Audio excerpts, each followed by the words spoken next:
Fred Bear says, immerse yourself in the outdoor experience. It will cleanse your soul and make you a better person.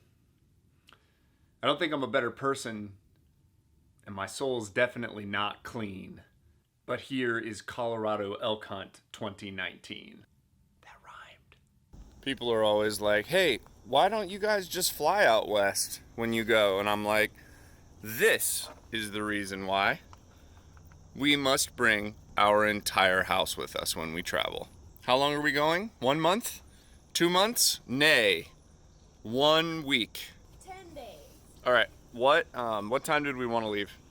7. What time is it? 7:38.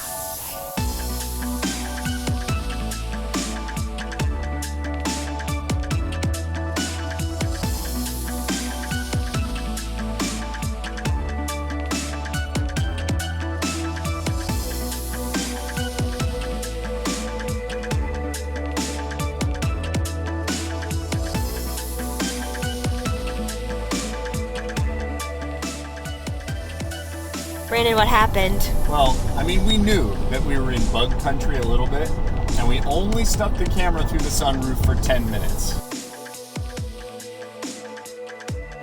Delicious. But look at the windshield.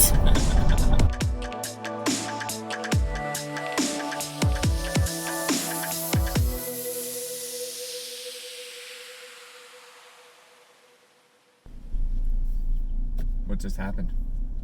Tell me how right I am. Tell me. No. Tell me how right I am. No.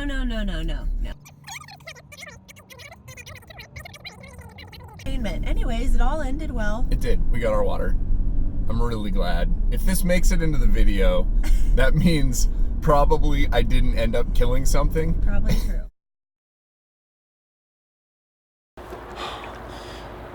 End of the day. Day 1. Super tough day. No, it's not. It wasn't. I'm in a hot tub in Breckenridge the night before we actually go in to elk country, where I'm currently leaving my wife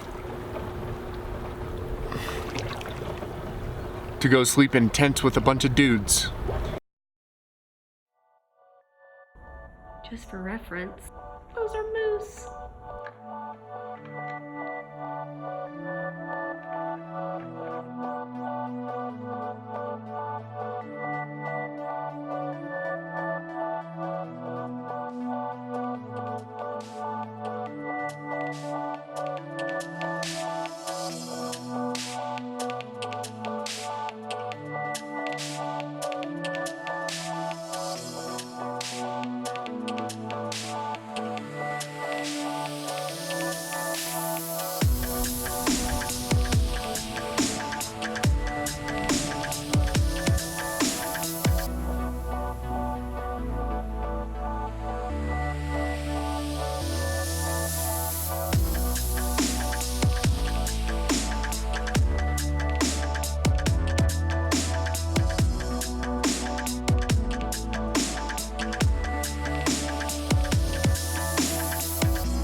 He just wants to look impressive for the camera.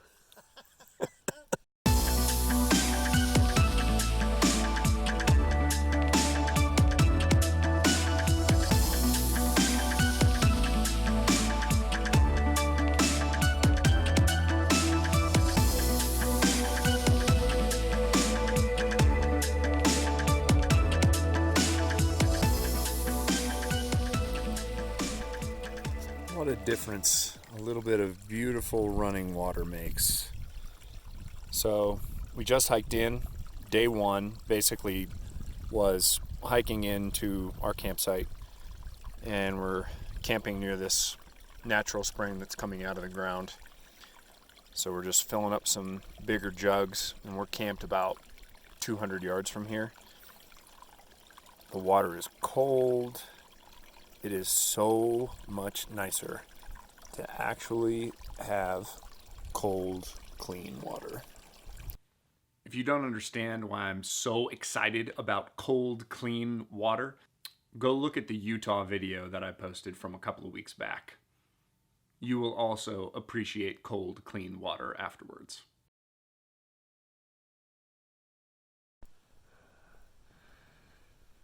All right, so this is the end of day one, which is the first day that we actually hiked in and are sleeping at the top of the hill. So came in about 3 miles. We used a pack-in cart, which was basically like a 2-man cart with a single wheel. We loaded about 200 and some pounds of gear on there and just kind of pushed it up this thing, which sucked. But if we get an animal, it'll be great. So far, a totally different experience. Just psychologically being with a group of guys that you're like, oh crap, I forgot this. And they're like, oh, that's cool, I got one. Just that, knowing that somebody's going to have the thing that you left behind. I feel much more prepared for this trip as far as sleeping arrangements, the gear that I've got. I checked all the batteries.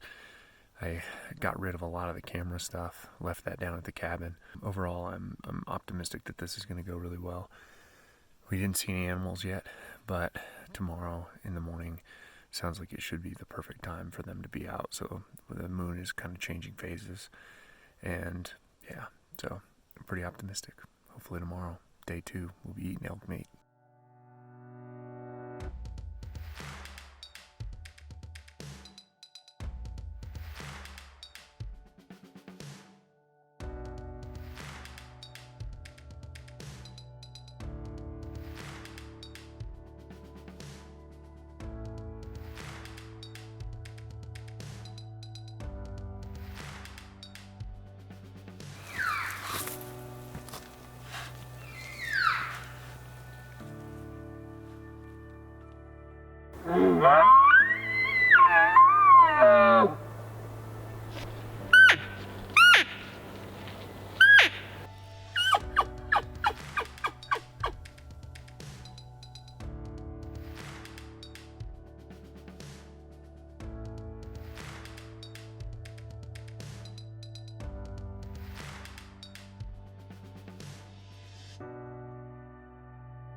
I need to fix my makeup.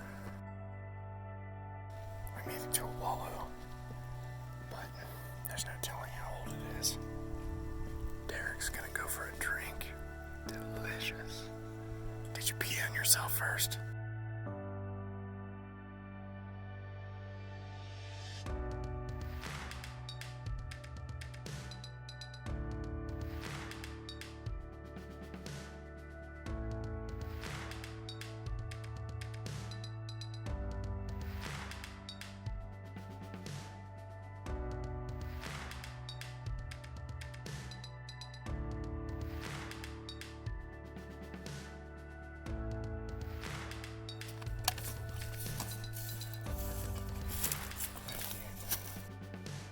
So we just did a 3.5 mile loop that felt like 10.5 miles. We can go ask Derek how he feels after this. Dewey's a baller.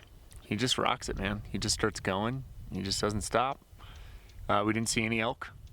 We just kept going, and there was so much deadfall, there was literally no place to set up the tripod because it just wouldn't stay. Okay, that's a little sarcastic, but good workout. No elk.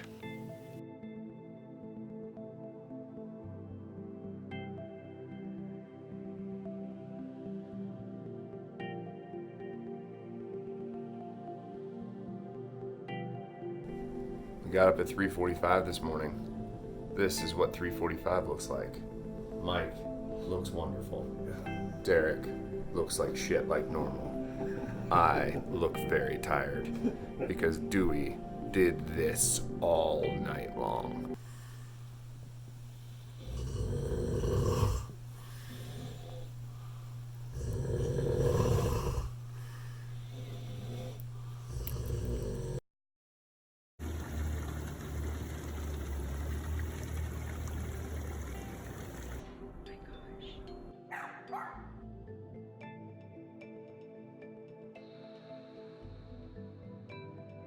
What are we doing, Mike? What do you think? I just think with all of what we've just done, and then factor in all the traffic. The horses guys coming through. Greg's been down here. He hasn't heard or seen anything for, a week? Catman hadn't seen anything. Catman hasn't seen anything. And he's worked this whole south side. So, There. alright. Break it.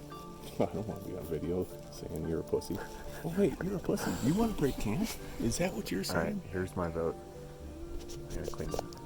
We're gonna break camp, and then we're gonna go drive around to these other spots, and we're gonna hope that we have a relatively easy time killing something so that lazy Derek can have a good rest of his trip.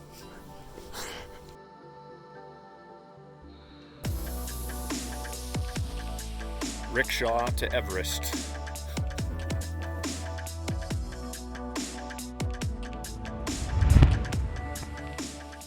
I was behind Derek, and he looks up to one of the huge drainages that we were about to walk up, and he, under his breath, whispers, "Please bugle," with this quiet desperation. And in the distance, like he's some kind of sage, we hear a bugle. And that is enough to draw Derek and I up a very, very long, steep hill. So we're gonna sit this wallow right here. Boom. It's big, it's nasty. It smells terrible. We're gonna take a nap. There's another wallow about 50 yards that way. We're gonna take a nap and then wait for somebody to just come down, and then we're gonna put an arrow in their body, and then we're gonna eat them.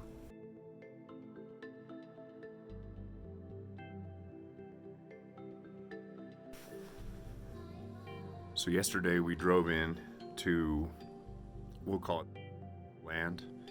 It's about an hour drive from here. We got up at 3:45, left at 4:20, hiked in, went up about as far as our legs could handle. Derek and I split up from the group. We found a good wallow and decided that afternoon we were going to go sit on that active wallow, so we sat for about 6 hours. Tons more elk sign. Like when we were up high, tons more elk sign. So we're going to go back today. We started yesterday at, it's like I said, we woke up at 3:45. We didn't get back till 10 p.m.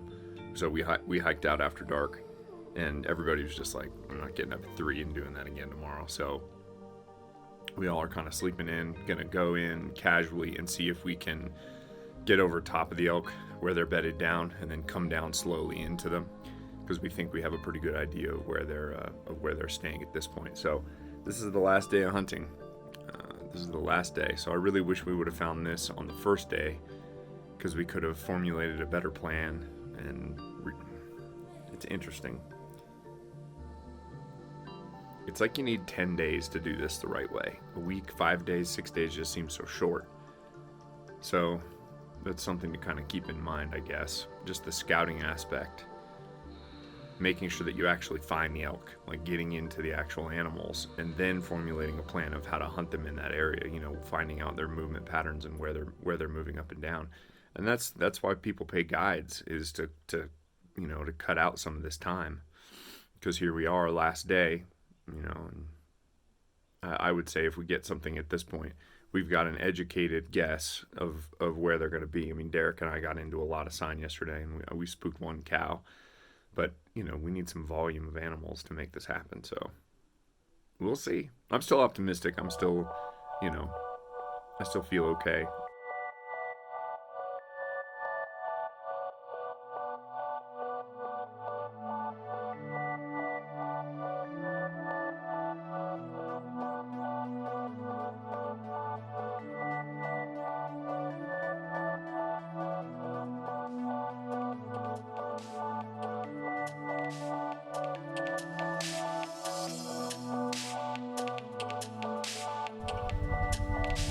One thing that's pretty amazing is that from this vantage, we were right there at that tree line yesterday. And that's what it looks like from here.